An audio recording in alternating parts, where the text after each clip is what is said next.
Good afternoon. Hi. Hey, Karen Campbell.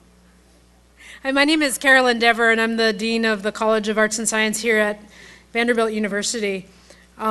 It's my distinct pleasure to welcome you to this year's Harry C. Howard Jr. Lecture, sponsored by the Robert Penn Warren Center for the Humanities. This is the 17th in our Howard Lecture series. The series was established through the endowment of Mr. and Mrs. Thomas E. Nash Jr. and Mr. and Mrs. George Renfro of Asheville, North Carolina, to honor their friend and attorney by establishing a lecture series in his name at his alma mater. Mr. and Mrs. Howard frequently attend the annual lecture, but unfortunately they were not able to be here with us today, but we know that they're here with us in spirit. I'm gratified to report that since the initial endowment gift in 1993, the Howard Lecture funds have continued to grow with additional generous contributions. Our Vanderbilt and Nashville communities have been significantly enriched through presentations by illustrious humanists such as Roy Blunt, Helen Vendler, Joe Klein, Rosanna Warren, and today's distinguished speaker, Van Jones. We're privileged indeed to have an endowed lectureship that allows us to bring an outstanding scholar or writer to Vanderbilt annually to deliver a lecture on a significant topic in the humanities. This year's Howard Lecture also connects to our current campus-wide initiative at Vanderbilt, the Sustainability Project, spearheaded by our American Studies program and its director, Professor Teresa Gadu. Now I turn the podium over to Edward Friedman, Gertrude Conway Vanderbilt Professor of Spanish, Professor of Comparative Literature, and Faculty Director of our outstanding Robert Penn Warren Center for the Humanities, to introduce this afternoon's renowned Howard lecturer, Van Jones. Ed?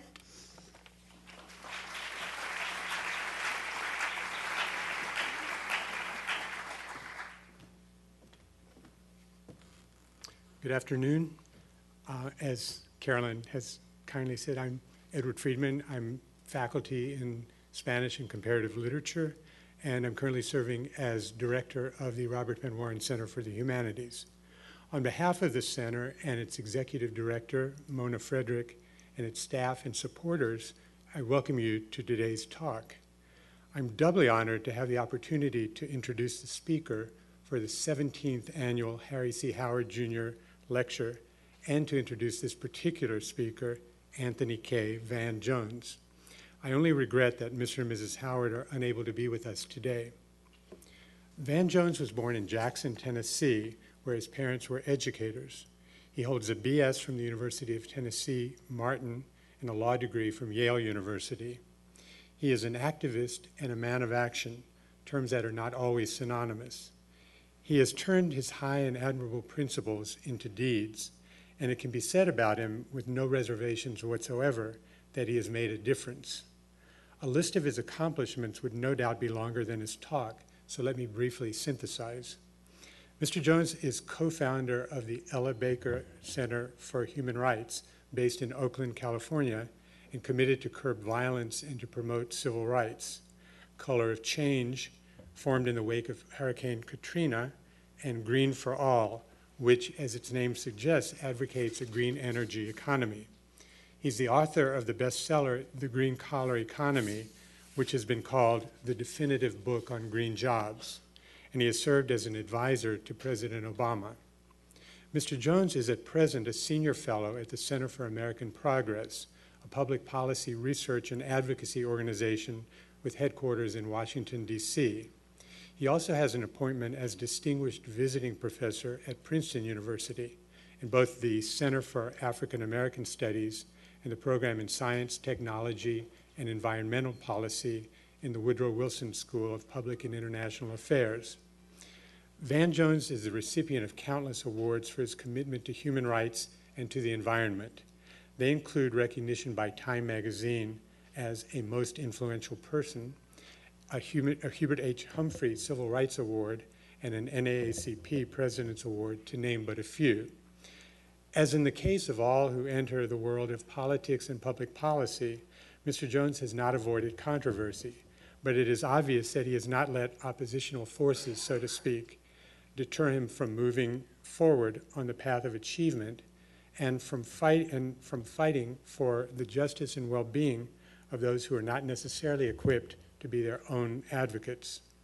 Inspired by the Reverend Dr. Martin Luther King and others, Mr. Jones recently launched Rebuild the Dream, part of an alternative movement to the Tea Party, and he participated in the Take Back the American Dream conference held in Washington earlier this month.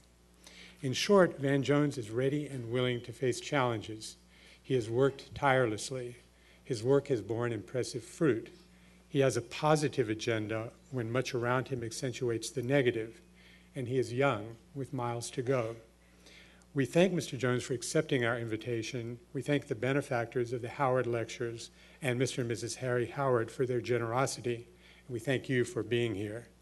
The title of the lecture is Rebuild the American Dream, Green Jobs and Beyond. Mr. Jones.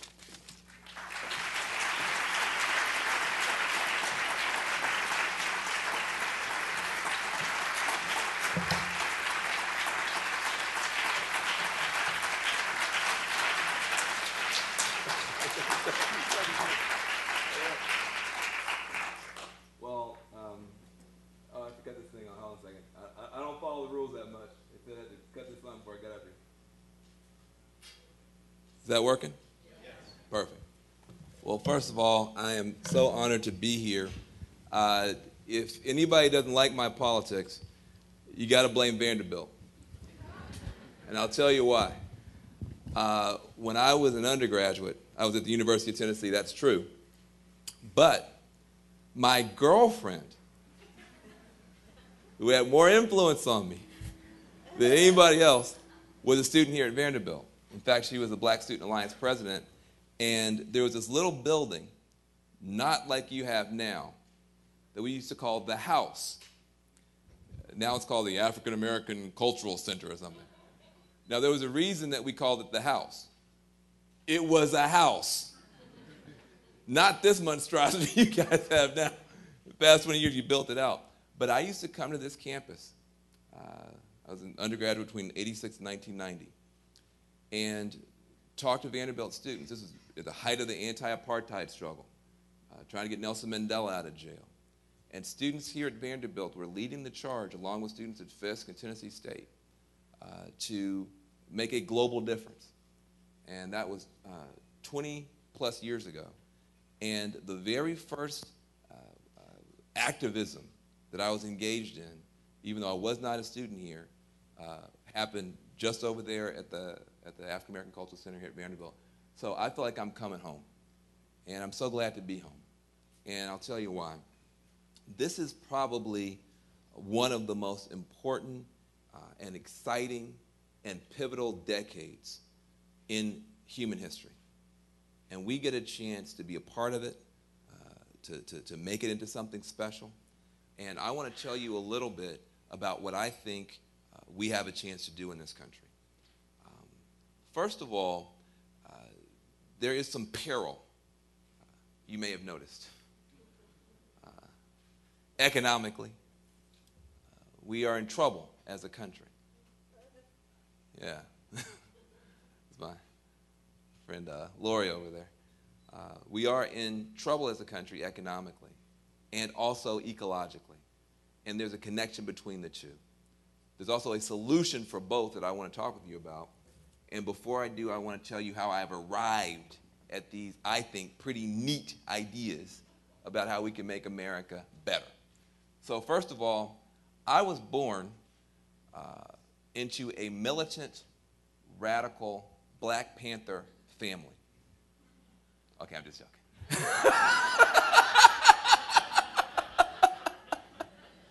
Just joking. If you listen to Fox,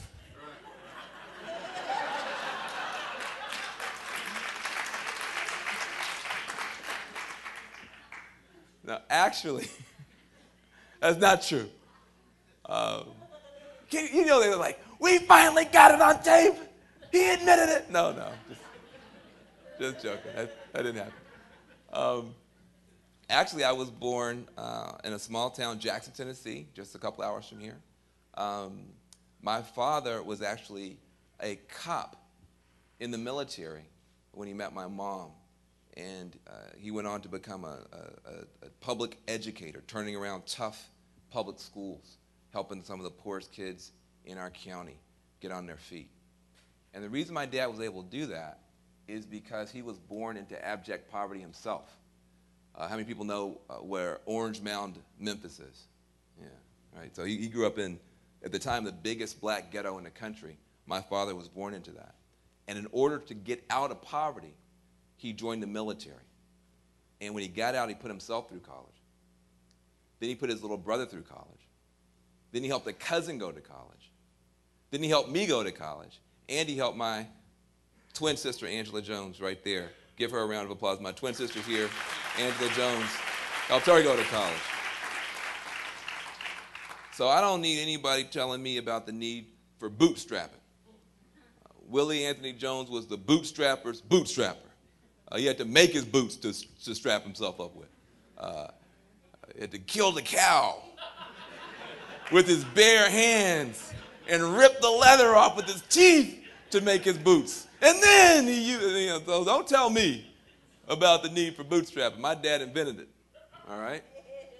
And yet, having done all that and having helped everybody in his family who wanted to get out of poverty get out, he had a view about that, about his experience.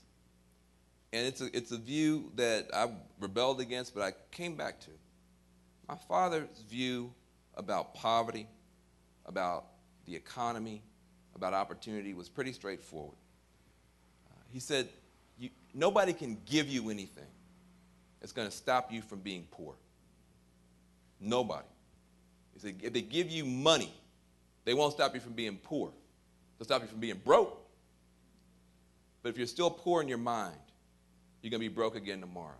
Nobody can give you anything that's going to stop you from being poor. You got to climb the ladder out of poverty with your own effort. He knew because he did it. Okay. But he didn't stop there. My father also said, every child has that individual responsibility to better themselves, to climb that ladder. But society has a responsibility too, to make sure that there is a ladder for that child to climb. That is what makes America so special, that we expect people to do their individual best. It is a part of being an American to do your individual best, to give your all. But we also make sure there is a ladder of opportunity that every child has a chance to climb. And what has happened in our country is that that ladder of opportunity has been kicked over. And we have a responsibility to stand it back up. Now, we have some challenges in doing that now. We got some competitors overseas. We're not used to that. But we also have some internal dynamics that I want to talk to very directly before I put my solutions on the table, because you'll think my solutions are even smarter and more amazing because of the problem statement. Let me give you the problem statement. We could be living in a country very soon that is getting more and more diverse, more and more racially diverse, more and more culturally diverse, more and more different kinds of people living here together, more and more diverse, but less and less prosperous. More diverse, but less prosperous. Now, anybody here know anything about history? We got any history people? That is not a good formula, historically. That is not a recipe for a common ground to let a country come together and solve tough problems. That's a recipe for a battleground. More diverse, less prosperous. And we have some folks in our country, God bless them, they have a solution. Here's their solution. Attack the diversity. Attack the diversity. They say, you're right, Van Jones. So let's attack the immigrants. Right? They're the problem. All these people coming over the border. Right? And I'm like, leave the Canadians alone. Leave them alone. They've had a hard enough life. It's cold. That's not the Canadian? So you have these people that say, that's the problem with America. Attack the diversity, attack the immigrants. Now, I have a hard time with that just because there's this statue.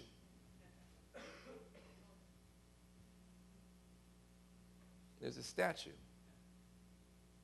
And if anybody went to New York and tried to knock down that statue, Statue of Liberty, and said, this would be a great place for a parking lot. Right? Let's just get rid of this statue. That person would be run out of the country. You can't knock down the Statue of Liberty. And yet there are people who want to knock down the principle that statue stands for. Give me your tired. Give me your poor. Give me your huddled masses who yearn to live free. That's what makes us Americans. If that was good enough for our grandparents, it should be good enough for our grandchildren, no matter what the color, the skin of people who want to come here and make this country better. I have a problem with that, but there are people who say, hey, attack the immigrants, man. It's a diversity. Attack the Muslims. The people who, when they pray, they say Allah, that's what's wrong with America. Attack them. They say, attack the lesbians and the gays. This always strikes me as bizarre. And I'll tell you why. They say, we've got to attack the lesbians and the gays, man. You know why? Because they want to get, I'm like, what do they want to get? They want to get, what? Tell me. They want to get married.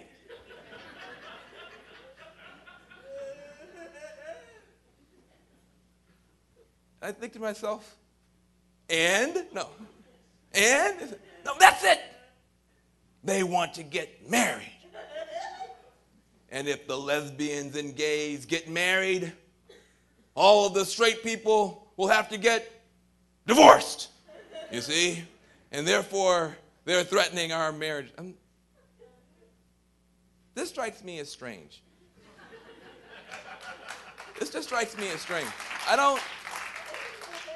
I'm quite sure they can print up more marriage certificates. I don't think there's a marriage shortage in America. We have to fight each other over which kinds of Americans can get married. They can just print up more certificates. I mean, I'm a green guy. They can put it on recycled paper, but just print up more of it. This won't hurt America, I promise. I think this is a distraction. I'm not interested in attacking diversity, and I'm going to tell you why. I get a chance to travel all over the world. What we do in America every single day is a miracle. It is a miracle. We have every color, every religion, every kind of human being living in one country, and we get along. We don't. Sometimes say mean things in the letters to the editor. I don't like this. My kids go to school in California. 37 languages spoken in the school. 37 different languages, and they get along. I go to countries, they have 2 ethnic groups, and they fight all the time. I say, you got 2? 2? You can't get along with 2 groups? Hutus? Tutsis? You just got 2? We got 37 in an elementary school. They fight about stuff. They don't fight about that. This is a miracle in human history. A miracle. Our diversity is not our weakness. The fact that we have the genius of all people here in one country is our greatest strength. We want to protect and preserve and honor and continue to learn how to be a diverse people together. Why? Because we are the rainbow nation, living on a rainbow planet. If we figure out how to treat each other right here, we can be a world leader, not just in technology, but in humanity and what it means to be human. This is the most precious experiment in the world, in the history of the world. You don't want to throw it away. You want to make it work. So you don't attack the diversity. You work to restore the prosperity. You work to restore the prosperity. That is the challenge of this generation of Americans. How do we restore the prosperity? How do we get America working again so that we can be building rather than borrowing? Now, this can be pulled off, but you got another challenge. You don't mind this, right? We're Americans. We can take big challenges. Here's another one. You can't just grow the economy the way you used to. We used to just be able to drill and burn our way out and just, grow and pollute. Turns out our scientists are telling us that in the last century, the way that we killed was the biggest threat. Right? Nuclear war. Right? The way we fought wars, the way that we killed could wind up getting out of control. The technology for the way that we kill could have wiped out all life on Earth. We could have had a huge nuclear war, nuclear winter, game over. We avoided that. Now we've got a tougher challenge. New century, it's not the technology that helps us to kill, it's the very technology that helps us to live that is a gun pointed at the head of the future, of future generations. Carbon-intensive fuels like coal and gas and oil, it turns out, are helping to cook the planet. Now, ordinarily, you might not care so much about this, but have you noticed that the weather's getting a little bit wacky? Do you remember we had these things called seasons? You remember that? You kind of knew what the weather was going to be like because of the month you were in. You know how that's starting to break down a little bit? Yeah, the scientists started to point out this kind of get a little bit unsettled in terms of the basic climate patterns. I started studying this stuff about 10 years ago, and what I learned is that this thing that we live on called the Earth, America's precious. This thing is precious too. We think that we live on this big, tough, strong, massive rock, that we can just sort of, mine stuff out of, and, this is a little green soap bubble in space. We live on a little green soap bubble in space.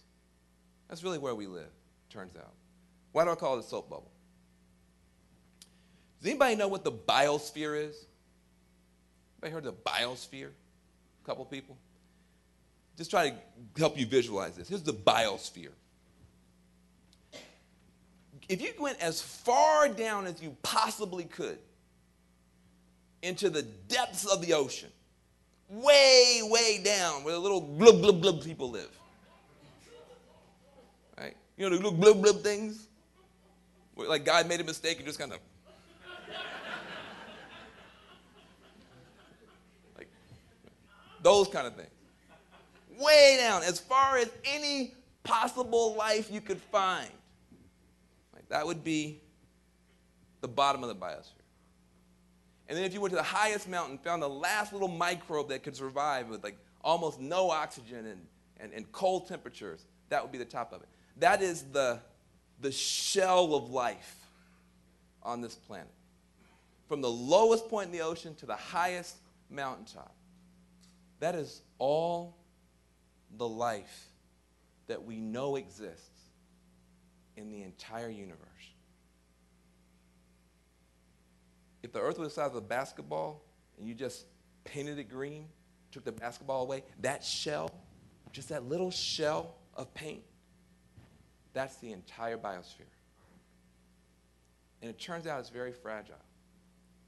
And it turns out that our species, which used to be a little tiny species, is now the dominant species, and we're still growing. And it's not just that we're adding people, that we're adding consumers. Adding people, not so bad. But every person on earth, this is going to be, for those of you who have low self-esteem, this is going to be the best part of this speech. It's not just that we're adding people. It's that everybody on earth wants to be like you. You say, like me? Me? Me? Yeah, like you. Right? They want to have a refrigerator, just like you. They want to have a car or access to motorized transportation, just like you. They want to have an iPad. Who in here actually has an iPad? Good. I thought I was the only one that didn't get one. Okay. They want to have the iPad that you either have or will get for Christmas, right? Right? Why? Because they want to be like you. What do all these things have in common? They all use energy. Turns out, the old way of powering human civilization, okay, when 5% of humanity was using fossil fuels, turns out you're now going to go from having 5% of humanity to maybe 80%. 5 billion people all want to live like you. You have a gut sense that ain't going to work. Right? We're not going to get 5 more planets. Right? You have a gut sense. Every human has a gut sense. Yeah, I think that what we're doing right here, if we're doing that times 5 billion, probably wouldn't work out too well. Why? Because the way that we have powered human civilization is based on death. Van speaking poetically. No, Van is speaking scientifically. Why do we call this stuff fossil fuels? Fossil fuels because it's living or because it's dead? Oil is a substance that used to be alive and has been dead for 60 million years. Coal is a substance that used to be alive and has been dead for 300 million years. Our society says, here's a great idea. Let's go pull up all this death out of the ground, all this dead stuff out of the ground, burn it in power plants, burn it in engines without ceremony, and then be shocked when, having pulled this death out of the ground and burned it, we get death in the lungs of our children in the form of asthma, death on our oceans in the form of oil spills, and death from the skies in the form of climate change. The challenge that we've got is we've got to grow the economy so we can put more people to work, but we got to do it in a way that we repower the society so we have it based on living things. See, our workers right now, who we respect and love in the existing energy sector, are risking their lives today trying to keep the lights on. Who? Our coal workers, our coal miners, America's heroes, who go into those mine shafts and risk their lives every day to keep the lights on, drilling those holes, or who go out in those oil platforms and risk their lives every day, may not get home to see their children, trying to keep us moving the same old way. Here's the problem. They're whoa, see? They're in peril, man. If it's dangerous on the stage, imagine how they feel. I'm quick. Right? But you think about that. If they're drilling those holes, is America's future down those holes? America's future is not down those holes. If you want to see the future, look up. Look at the sun. Look at the Saudi Arabia of solar power that falls on our country every single day. If you want to see the future, look up. Look at the sky. Look at the wind. Right? We have a Saudi Arabia of wind power that blows through this country every day. And not just in the plain states, but also off our coasts, up at the Great Lakes area.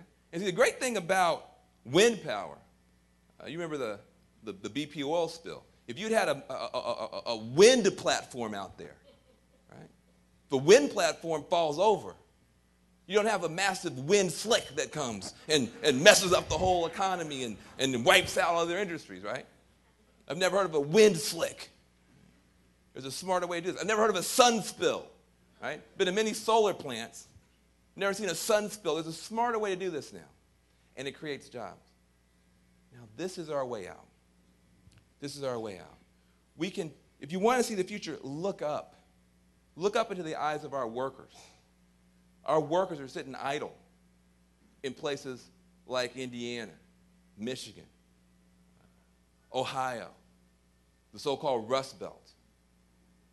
every one of those former auto workers that's sitting there idle could be standing up right now building wind turbines. Now, somebody later on is going to ask me a question that's going to make me mad. I just want to warn you.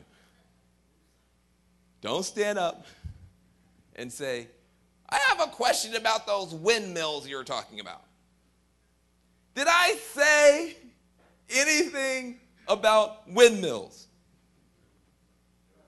No, I said wind turbines, okay? We don't need any more windmills. This is not Holland.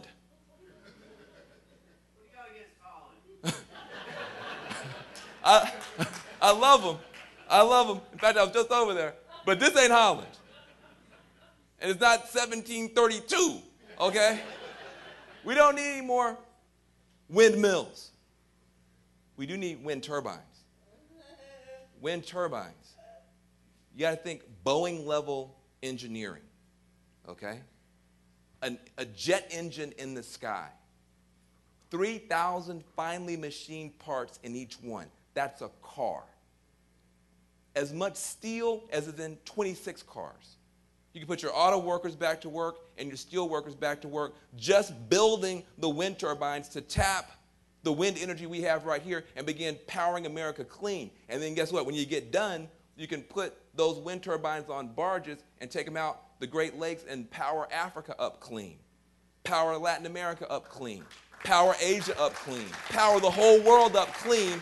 Just out the same way we were the arsenal for democracy, the same way that America helped to win the World War II and helped to build up the world, we can do it again. The workers are there, the technology is there. If you want to see the future, look up. Look up into the eyes of the young people who are standing on street corners right now with nothing to do. Now look, when I was young, I used to think that was cool. But now I'm old. I'm a homeowner. I love Pookie, but I don't want Pookie standing in front of my house no more. If Pookie and Snoopy want to be outside, great. They should be not in front of my house, they should be on top of my house installing a solar panel. Let them be a part of the solution. Right? Let them be a part of making the community better. They're going to be outside, that's great. Let them be making a community garden work. Right? If they're going to be selling herb, how about some basil? Right? How about something you can show your grandma? Right? But if you think about it, you live in a country where you have all these people who need work and all this work that needs to be done. In fact, you have the most important work to be done in our country, which is to repower America so we can be clean and green and energy secure and an energy exporter. And that's the most important work probably on the planet. Because if we get it right, everybody else will get it right. If we stay stuck on stupid, the rest of the world is not going to say, why should we change? So we have the opportunity to beat global warming and the global recession at the same time. We can fight pollution and poverty at the same time just by putting people to work in American industries using American technology to create American power. That can be a cornerstone of the recovery. This is a great opportunity. And you ask yourself, well, why aren't we doing it? Why aren't we doing it? I mean, this should be the one place of common ground in American politics. This should be it. Look, I'm a progressive, liberal, proud of it. And the stuff that I'm doing, liberals like a lot. You may have noticed this. They think, he's a black guy and he likes green stuff. Hooray! What could be better? So I get that, right? I'm for that. But notice, please, for your cousin on Facebook who lives these long screeds that you can't read anymore. I'm asking questions that liberals and progressives should like. What are we going to do about the earth and the poor people and the workers? Liberals love that stuff. But I'm giving you answers that conservatives should love. Notice, I didn't call for green welfare. I'm calling for green work. I'm not asking for entitlements. I'm calling for entrepreneurship. Think about this. I'm not saying that we should somehow find some way to do things that no American could countenance. I think we can all agree that clean air is better than dirty air for the health of our children. I think that should be common ground. I think we all should be able to agree that if we can fight pollution and poverty at the same time, we should probably do that. That would be a good thing for the country. And yet, somehow this thing has gotten polarized. And while it has gotten polarized, look at what our sisters and brothers are doing in China. Now, I say that with deep sincerity when I say sisters and brothers. We have no enemies in Asia except for one person, one guy in North Korea, right? He's our enemy. But the rest of the people there are just suffering. So we have no enemies in Asia. But we got some rivals. And while we're over here engaging in food fight politics in the United States and not deploying our own technology to power our own country, China is laughing at us.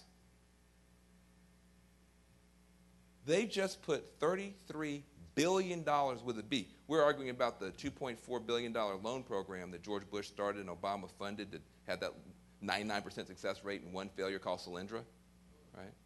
So everybody's saying, oh, Solyndra, this terrible example why we shouldn't do anything in solar.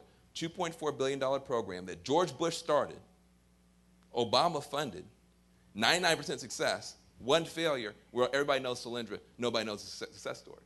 Success stories, 2.4 million green jobs in America right now. You don't know that. You watch TV every day. You look at the blogs all night long. We got 80,000 coal miners in America. We love them to death. We got 2.4 million people working in green jobs right now in America. Right? But we're talking about Solyndra, one failure. And while we're talking about one failure out of a 99% successful program, $2.4 billion, China just put not $2.4 billion on the table, not $5.4 billion, $33 billion on the table to wipe out our solar industry in America.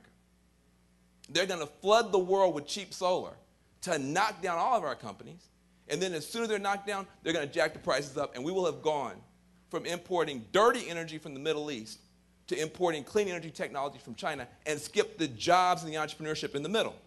Now, you tell me how the people who stand for that kind of policy and stance in America are big patriots. I don't understand how that's a patriotic stance.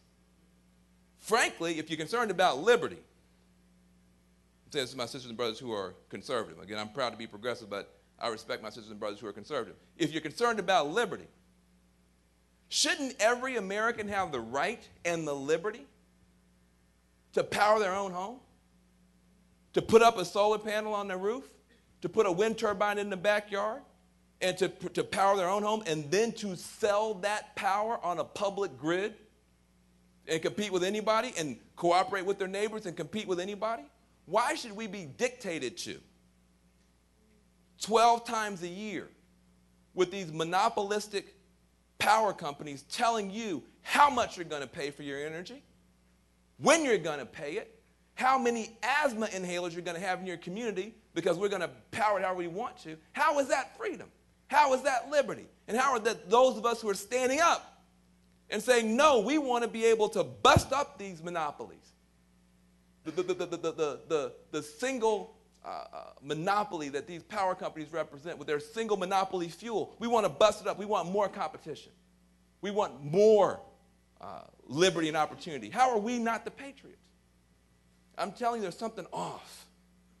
And I'm going to tell you what it is. We are in danger. See, I went into this thing naive, man. I thought to myself, this is the best speech ever. Nobody could disagree with this, right? You would have to be crazy to disagree with this. What I didn't understand is big money makes people crazy. Big money makes people crazy. And when you're talking about big oil, let's take my favorite company in the world, BP. BP, remember them? The company that brought you that wonderful oil spill? BP makes $66 million in profit every month. Oh, I'm sorry. Every day. $66 million in profit. I didn't say they made it and then they had expenses. I said when they're done with their expenses, $66 million in profit every single day. Crazy making amounts of money. Right? You can go back to the pharaohs, you won't find somebody making $66 million a day. This is a lot of money. And they make that every day, day after day. Guess what? And they still get subsidies from the government. Now, my poor little solar guys want to go and get a little bit of tiny little subsidy. Can we please just have a little bit of tax break, please? You liberals distorting the market with your subsidies. The solar subsidies are about this big in the big pie of energy subsidies that our energy companies get. They get 3 subsidies. They get direct subsidies and payouts. Then our military, 80% of what the Pentagon does is trying to help them get their private for-profit product from the Middle East here. Think about that. Think about that. Think about that. What if the government sent them a bill for everything we have to do and the lives we have to risk and the navies we have to float and the planes we have to fly to bring their private for-profit oil products here? I mean, gas would be like $20 a gallon. They get that free. And then they get to pollute for free. You can't pollute for free. If you walk out here right now and throw a gum wrapper on the ground, you better hope these bandy cops don't see you. Am I wrong? You'll get a fine. And you know what? Try to dispute the fine. Well, I think I should be able to pollute for free. After all, I'm myself. You can't run a small business. And every Wednesday say, a part of my profit model, on Wednesdays, I take my garbage and my refuse and I throw it into the street. Helps me keep my costs down. You would be called a cretin, right? The authorities would show up, they say, you can't just dump your garbage and refuse into the street. You have to pay to have it taken away. You couldn't then say, socialist?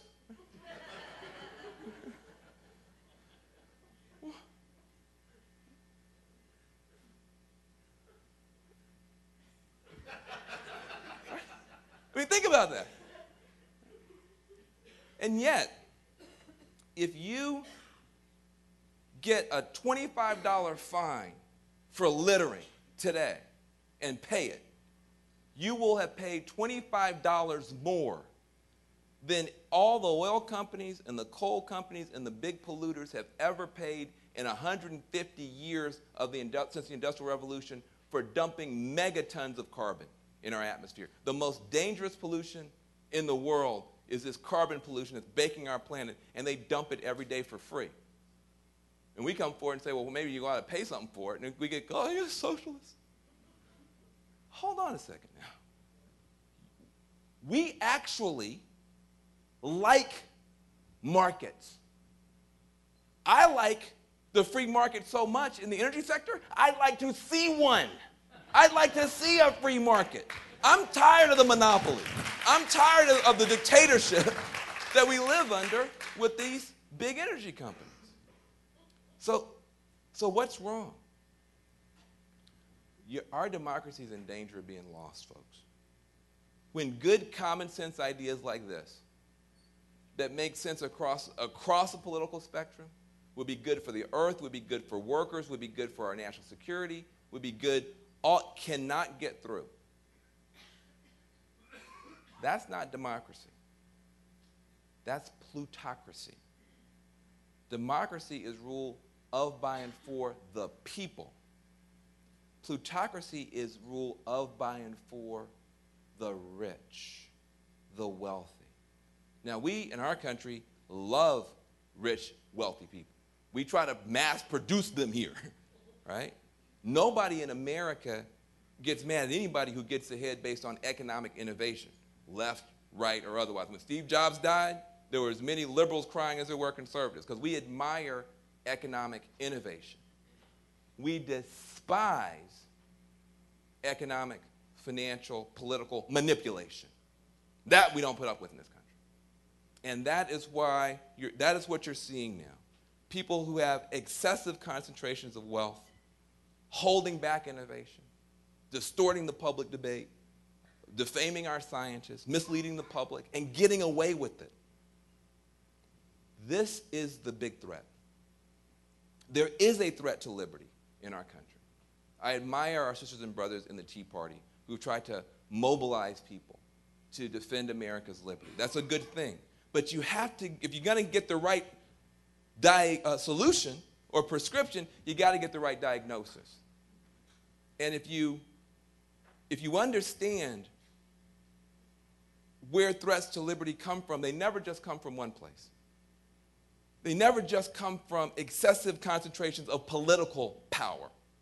That's when you have excessive concentrations of political power, that's called tyranny. Right? That's called totalitarianism. You have to fight against that to the death. We're opposed to that. But you have a much more sneaky opponent if you believe in liberty. Not just excessive concentrations of political power, but also excessive concentrations of economic power. And excessive concentrations of economic power can do just as much damage or more than excessive concentrations of political power. You got to fight both. So this new generation of students, as I move to my close, has a tremendous opportunity to fight, not just for a green economy, but for the kind of political reform that will make a green economy possible. That's why you got those folks out there marching on Wall Street. They're saying, hey, come on, young people. I graduated. I did what you told me to do. I went to school. I stayed out of trouble. I signed for those loans. And now I have $100,000 in debt. And I'm praying for an unpaid internship for 2 years? That's not right in America. You got these kids coming home from these wars, our veterans, coming home to nothing.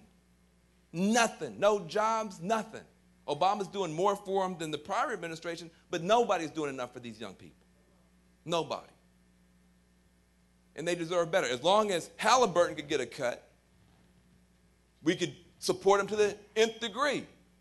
Now we dump them off in the airport when they get home. No jobs, nothing. They get help building nations over there. You got a nation here with schools falling down and bridges falling down and roads torn up and old outdated energy systems that are causing cancer, baking the planet. Work to be done here. They can't even get a job to help build a nation that they came from. That's wrong. You got school teachers and cops and firefighters, people we were taught to respect growing up. Now they're just called public employees. Get rid of them. I never met a public employee. I never met a public employee. I met some cops, like Beth Higgins' father. I met some cops. I met some nurses. I met some teachers. I met people who never abandon us in a crisis. Why should we abandon them? Why should we abandon them? We're a better country than this. We're a better country than this. And this new generation has the opportunity to stand for something great. Not just liberty. Liberty is important. And liberty has a lot of enemies. You got to fight them all. You can't pick and choose. You got to fight them all. But somebody's got to stand up now, not just for liberty, but for liberty and justice for all. That's the great cause now. We are getting away from the idea that we're a country that believes in liberty and justice for all, that believes in America the Beautiful, not just to sing the song. It's easy to just sing the song. That's cheap patriotism. Deep patriotism says, I'm going to defend America's beauty against the oil spillers and the clear cutters and the strip miners. See, there's a deeper patriotism that we have to be called to now. My hope in the time we have remaining is that we can talk about that. I'm somebody who, my dad was that kind of a deep patriot. He didn't rub it in your face. He lived it. He got up in the morning and he went out every day to make this country better and to stand young people up on their feet so they could do right by their communities. The people who do that work are being disrespected every day as public employees, as if they're the problem in America and not the backbone of our communities. And a whole generation of young people is being thrown under the bus. I want to stand up against it. I want to be a part of a movement that can stand up for something greater and better than just whatever the big check writers in Washington, D.C. will allow us to do in our own country. And I join you to invite me in the fight for liberty and justice for all. Thank you very much.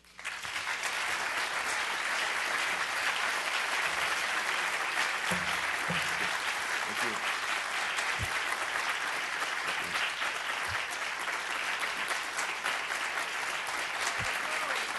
Stuff's this way.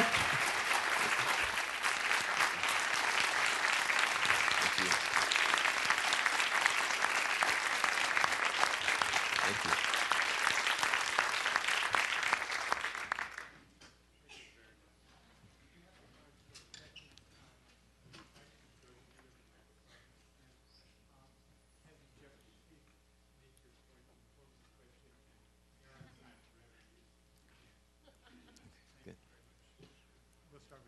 Hi, Van. Great talk. My name is Ben Grady. I agree with you about 90% of the way. Now, where I disagree with you is your idea that the economic model that we work under is correct right now. Now, we overconsume in the United States, and it prevents other people around the world from being able to consume to an adequate level. Now, the idea that we should all be able to consume to the level we do currently would then again require 5 or 6 planets, like you mentioned. So I think that there needs to be a complete revamp of the idea of our economy, that we're allowed to consume and use and dispose the way that we do. I mean, I agree that we need different forms of energy, but we also need to redefine our economy. Good. And I guess the question would be, I mean, where do you see us going as far as that? Good. What I'll do, what's your name, brother? Ben. Ben. What I'll do is I'll take 3 questions in a row, and that way we can kind of hear from a few voices, and then I will answer all together. But thank you, Ben. I get the question, and I'll come back to it. What's your name, sister? Hi, my name is Teresa Kennedy. In Memphis, earlier in the year, you talked about their location being strategic for tapping into the waterways and economy there. Here in Nashville, we have a focus on healthcare and music. Yep. But I think that we can also build a local economy through green innovation. What are some things that you think would be more strategic for us, considering our location, to tap into for the future? What's coming in a pipeline that we can take advantage of now? Very good. Thank you. Miss Kennedy. You got a good last name. I'm a Democrat. I like that name. Hi, Ben. My name is Pam.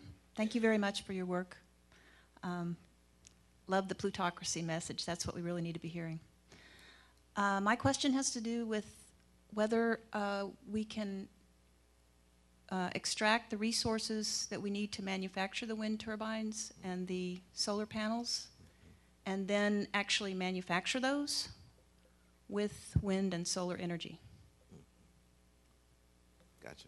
All right, good. Well, these are all good questions. Y'all tough questions. least nobody asked me when the last time I talked to the president was. That's usually the first question. So that's good. We're moving to a different stage of seriousness, obviously, and trying to find these models. You mentioned the question around consumption. Where'd Ben go? Good. Yeah, thank you, brother. Like that cross, too, by the way. You mentioned the question about consumption. We do have a challenge. Some people in the world, we actually have to bring their level of consumption up to a dignified level. And then some of us, we need to bring our consumption down to a dignified level. And the problem is that the first industrial revolution was based on this idea that essentially there was something smuggled into the analysis that said you're always going to have an awful lot of nature and very few people. Right? That's a basic assumption of most of the economics out of the 1700s, 1800s. It's just assumed. You're going to have a lot of nature and you're going to have very few people. Why? Because up until that time, you only had about 1 billion people on the whole planet. Well, now you have 6.7 billion. Think about that. 200 years ago, you had 1 billion. 200 years later, you have 6.7 billion. You didn't get 6.7 new planets, but you did get 6.7 billion more people. So the idea that you're always going to have few people and a lot of nature is now reversed. In fact, now you're going to have a lot of people and shockingly little nature left. So then you have to have a second industrial revolution, which takes material inputs much more seriously, is much softer on the earth, is much more committed to not just recycling and like don't throw your thing in the wrong colored bin. Like, that's how we think about recycling. But actually having zero waste in the whole production process. Those things are available to us, but we need America's government to help us get there. I think what we got to make the shift to, and we're going to get pushed to do that by the world economy anyway, let's focus a little bit less on economic growth, a little bit more on growing quality of life. Not quantity of goods consumed, but quality of life. You can actually now, we have these things, Kiva, Kickstarter, Airbnb. There's a whole new set of technologies where people actually are sharing. It's called collaborative consumption for people who like to Google strange terms. You want to use a search engine? It's called collaborative consumption, the shareable economy. We can actually use technology. Let me just give you an example. This is one of my favorite topics. It's off topic for this, but let me just say this one thing. I think it's so neat. How many people here have a power drill in their house? Okay. How many times a day do you use it? How many times a week do you use it? How many times a month do you use it? Have you taken it out of the plastic? Why do you have it? Right? Think about this. Do you know how many minutes the average power drill is used before it's thrown away? 1. You know why? Zzz. I'm done. I'm not building houses. I live in one, but I have a power drill, right? Now think about this. You can go through 1,000 different examples. Power drill is just the best ones. They basically are used for 1 minute and they're thrown away. Or maybe it's 3. I can't remember. It's not very long. Why don't we just have one that we use technology to share? Remember these things they used to have in America called libraries? You know why? Because people had a bunch of books, but after you got finished reading it, what do you do with it? So they said, we'll put them all in one place. We'll all share the books. That's libraries. Well, why don't we do that with other stuff? Libraries are pretty cool. Socialism. No, it's a library. Ben Franklin, calm down. Look. Okay? There's a way for us to share this stuff and actually have a higher quality of life, save money, and also save the earth. So you're on the right track with that one, Ben. My friend Miss Kennedy, there's a lot of good stuff happening in Nashville, including Nashville Energy Works.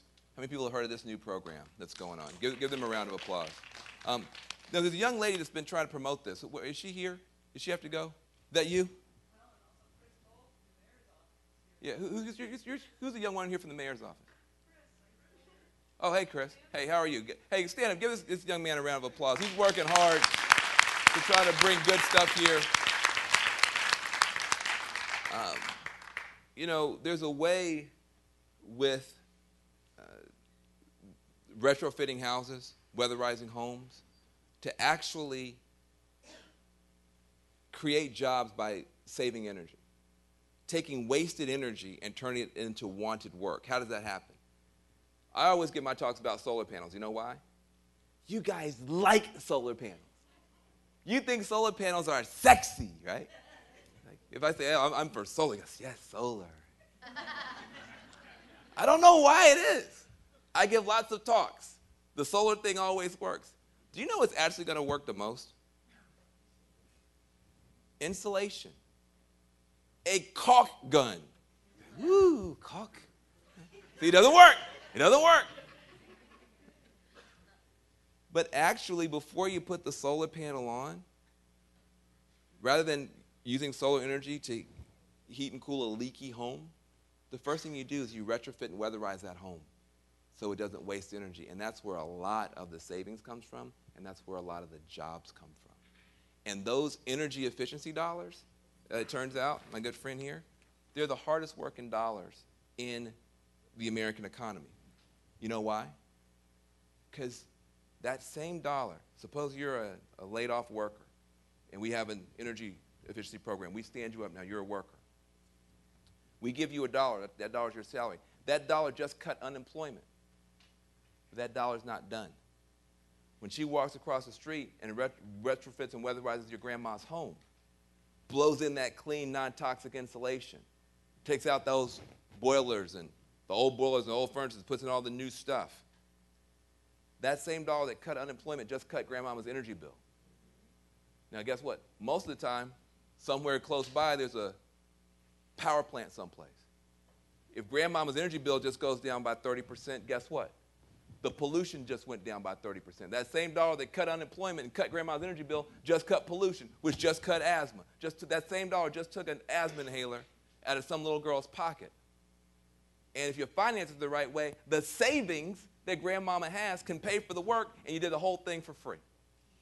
Now you're not just recycling cans, you're recycling dollars. That's the kind of environmental. See, there's an environmental agenda here that is not just what we're used to. Because you guys try to be polite. I know what you think about environmental folks, most of you. They want me to spend more money. I want to buy some food. You must buy organic food. Darn. I've got to spend more money. Right? I want to get a car. You must get a hybrid. Got to spend more money. You think the environmental agenda is trying to make you spend more money. But there's an environmental agenda. It's also about helping you to save money and helping young people earn some money. And that's the kind of environmentalism that can make a big difference in America. And yeah, you can clap for that. And then we had a question about can we? There's a concern. Say, listen, you mad at us for cutting and dragging coal out of the ground. You want to drag iron out of the ground and make your wind turbines, Van. You're not fooling me. I'm like, got me. Shh. That is an issue. And what we have to be focused on, though, is that over the long term, if you build wind turbines the right way, they stand up there for a long time. You got to maintain them, but they stand up there for a long time. And over the long term, that's why you have to have a long-term energy policy. You can't just be whatever Congress wants to do tomorrow based on some lobbyist. It's got to be based on a long-term energy plan. Over the long term, you can recoup the energy cost that it costs to make the wind turbines by running them. So let's take these last three questions, and then it'll be 5:30 probably because I got a big mouth. And I'm going to go outside there where the free food is. I mean, where the reception is. And we'll have a chance to spend some time together. But let's get the last three questions. You, sir. Great. Mr. Jones, Timothy Hughes, with an organization called All the King's Men. We train 10-year-olds and 10 to 16-year-olds for green jobs in the inner city. I just had a question. It's kind of a little bit off topic, but it's closely related. At the risk of not getting too political, being here in Tennessee, in a bit of a red state, there are some issues that we encounter as it relates to dealing with issues of environmentalism, dealing with inspiring people to get involved in the movement. how do we speak to our conservative brothers and sisters in a language that they will understand that doesn't seem threatening or highly partisan to get everybody around the table on issues of green jobs? Perfect. I'll close with that one. And thank you, Timothy. Doesn't he have a beautiful voice? Yeah. It was somebody else that had that beat. I feel bad now. I feel like, you know. Anyway, next question. Go ahead. Hi, my name's Lino Lark. I'm a iGen person for a nonprofit called Community Food Advocates.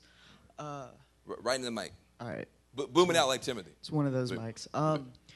You talked about a lot of revolutions with the energy and the jobs and everything like that, but one thing I didn't hear you talk about is the hemp, is because hemp's been illegal for a long time, and farmers aren't allowed to grow it, and honestly, it's a miracle plant. And I'm not talking about medical marijuana, that's just stoners. I'm talking about hemp, which is a different type of plant in general, because it only has less than 0.1% THC in it, but the benefits of it are tremendous. You can make 46 different products out of it, I think. So, I don't know, that's something, I just want to ask you about that, what you thought, because that was something you didn't say. Thank you very much. Not. Mr. Jones, thanks for speaking with us today. My name's Jason Frankel. I'm a senior here at Vanderbilt. And assuming I graduate, fingers crossed. Fingers crossed for you, brother. I'm going to be working here in Nashville for an investment bank. I'm going to be working probably 100-hour weeks, and I think I'm going to be earning every dollar that I make. You talked in your speech about big money creates problems. At what point do you think my salary or the bankers in Wall Street, at what point should our salaries be capped?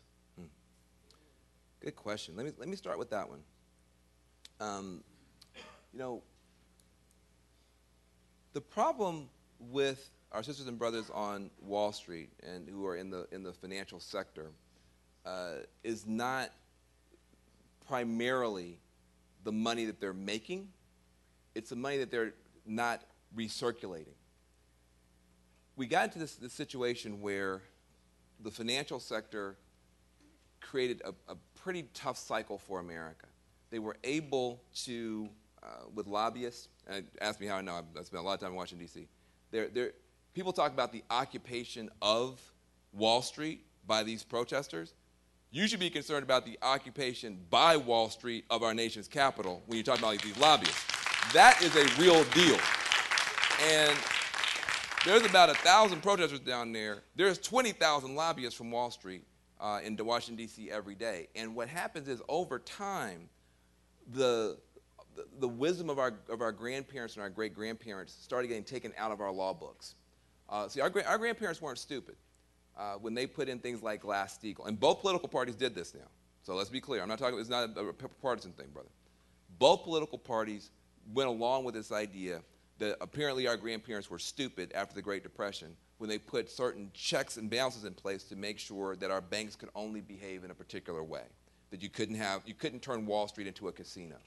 But little by little, that got chipped away. And frankly, a lot of it got chipped away in the 90s when we had a Democratic president, so it's not partisan. But it got chipped away. And so things that were formerly illegal and well-regulated became either unregulated or actually legal. And once you took those safety rails away, we wound up having this crash. Now, you can blame Democrats, you can blame Republicans, you can blame the media, you can blame the bankers, but at the end of the day, what you've got to be able to do is to put a system in place that will actually serve the American people. And the challenge that we have right now is Wall Street, because of this process, was able to take the economy off the rails. I would say Wall Street is probably the most responsible when you look at their lobbying and their business models for giving us the recession. And now we're having a difficult time getting Wall Street to participate in the recovery. This is a challenge.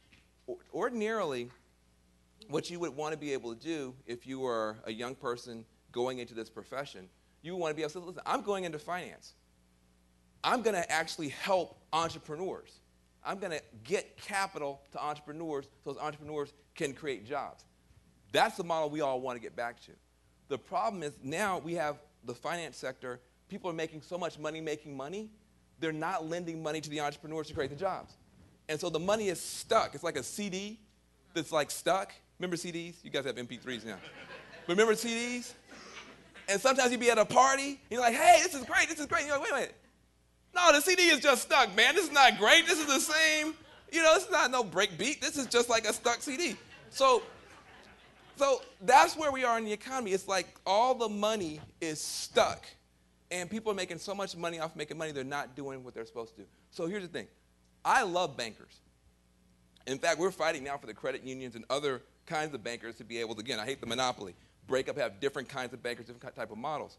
I don't like what I call banksters. See, I don't think you're not going to be a bankster. You're going to be a banker, and we love that. But there are people who are banksters who use the money that they got to go buy the political system and who punish politicians who speak out against them. I'm for the bankers. I'm against the banksters. I'm for economic innovation. I'm against financial and political manipulation. And that's the challenge that we've got. Now, if our financial community was helping now to get this recovery going, if they were lending to our small businesses, if they were lending to our farmers, if they were telling the homeowners, hey, listen, you bailed us out with your tax dollars. We're going to cut you a break now, let you renegotiate that mortgage. If they were telling these students, hey, listen, you graduated with all this debt, we're going to cut you a break. If they were being a part of the recovery, if they were taking this debt blanket off of the American people, if they were putting capital in to get the engine going, nobody would be marching on Wall Street, and nobody would care how much they make. Nobody would care how much they make.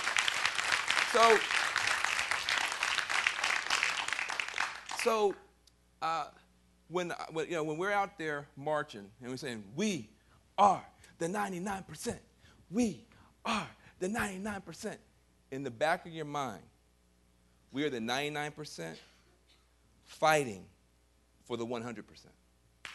Fighting for the 100%. This guy's not the enemy. This young man's not the enemy. Just because you're in the financial sector doesn't mean you're the enemy. But we need the genius that is there on Wall Street to be used to help America and not hurt America. Now, the other piece of this, the brother asked me questions about hemp.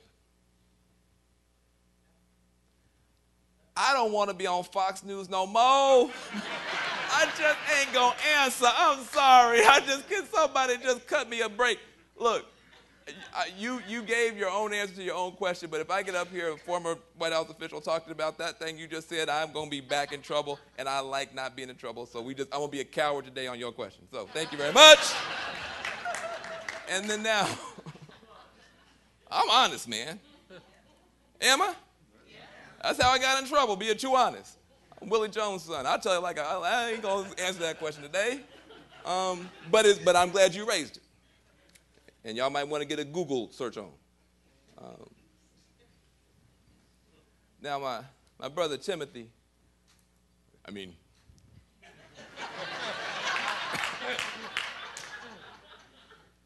my brother Timothy.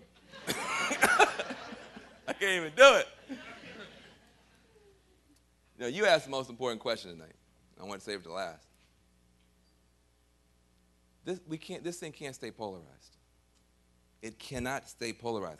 See, I used to be on the left side of Pluto. I was as far left as you could get. If the political spectrum was from left to right and Pluto was on the left, I was on the left side of Pluto with a pogo stick trying to get more left. So, look, everybody knows that. I've been honest about that. People used to people in public life lying about their past. Like, no, I used to be, out there. I'm not a kid anymore. I'm not some radical kid running around San Francisco politics screaming at folks. I'm a grown man, kids, 2 kids, wife, house. This is serious to me. This is serious to me. Look, man, I worked in the White House. Okay.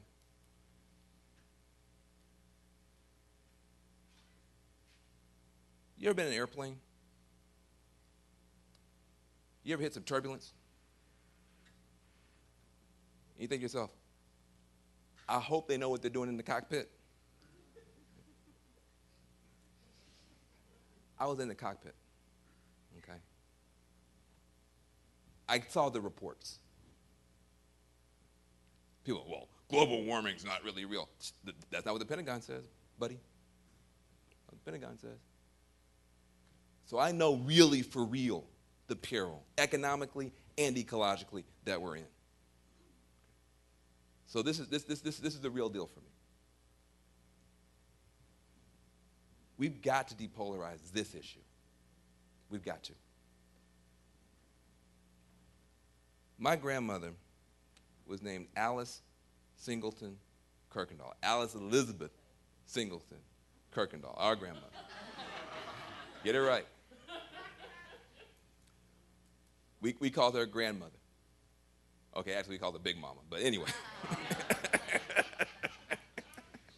That's just how we do it. But she used to say something. She used to talk about God's green earth.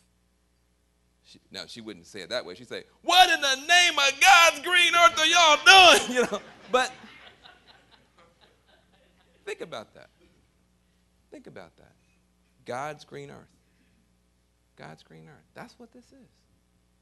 That little green soap bubble I was talking about, that's God's green earth. And you think you inherit it from your parents? No, you're holding it in trust for your children. We're supposed to be stewards. We're supposed to be stewards. And part of the challenge is that there are people who are conservative, and they have this, in the back of their mind, this fear that if they accept our basic arguments about the science, that it means that markets are imperfect and the government's going to come in and it's going to be a backdoor for some kind of socialist thing. And I think that we've got to be able to have that conversation that in the energy sector, you've never had a free market, right? What you've had is always a public-private partnership from the beginning. Any country where they've gone beyond burning dung, you can do that by yourself. You don't need a public-private partnership to burn poo-poo. Right? So if you're so underdeveloped, you're burning poo-poo, you have no public-private partnership necessity. Thank you. But everybody else, the private sector and the government are always in partnership. The question is, in partnership for what? Right now, America's government is a partner to the problem makers in our energy sector. They're a partner to the people who are causing what our scientists say is a catastrophe, what our children's lungs say is a catastrophe. We just want America's government to be a partner to the problem solvers, to these new entrepreneurs. We're not calling for green welfare. Like I said, we're calling for green work. And I think we've got to be humble enough to say on this one issue, we can fight on everything else, and I love it. I love politics. I love going back and forth. Great, I love it. Some of the stuff is just for sport. It's just for TV stuff, I think.